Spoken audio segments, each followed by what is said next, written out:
ang SUV sa kalsada. Sa kuha naman ng isa pang CCTV, ang lalaking itong nakatsinelas bumaba sa minivan. May isinampang kung anong mahabang bagay sa kanyang balikat, lumubog at saka ito pinaputok.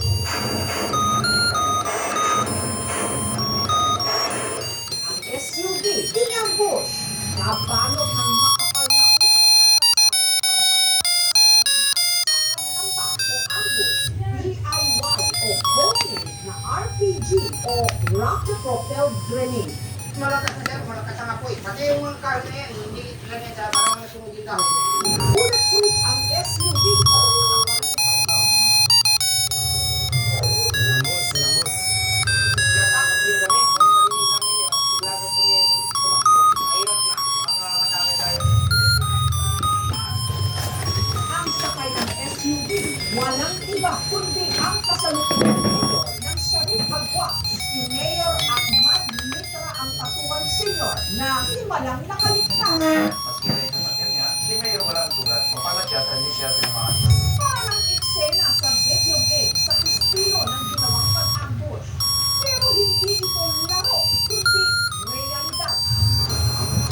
Nang patuloy na nangyayaring karanasan sa ilang bahagi ng Mindanao.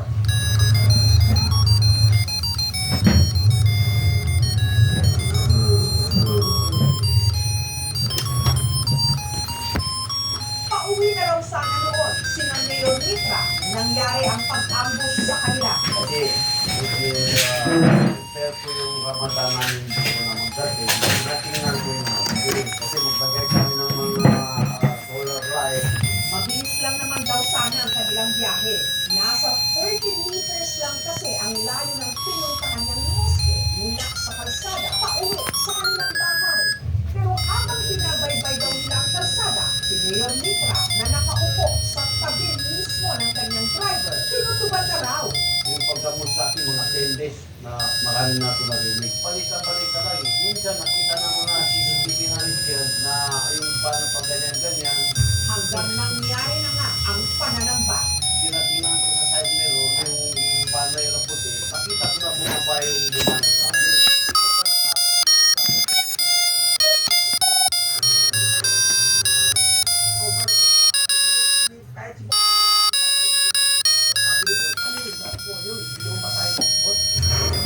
Si Butch agad na iniabante. Kuya!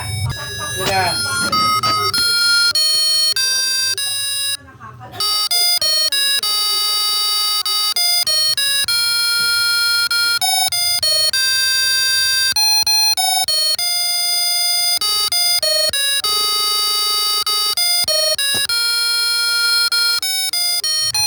Ang mayor, pinalibutan ng mga rumit.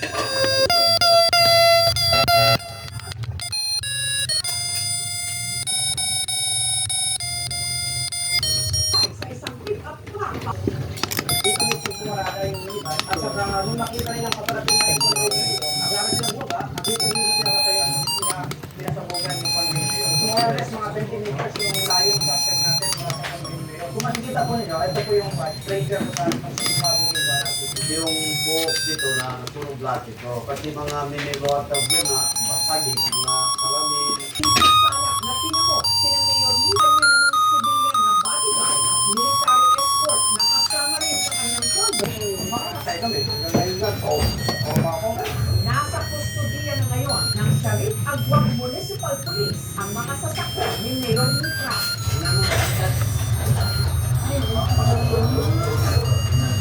Diyan ka mama. Kung hindi bulletproof yung sinakalan ko, malamang patay.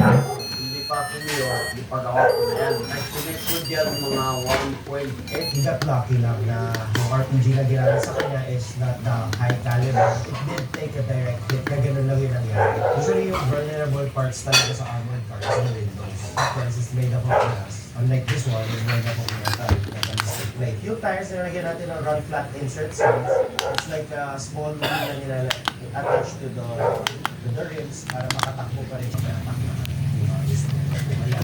Pero ang malaking tanong ngayon, sino ang nasa likod ng pananampak sa mayor? Ano ang motibo?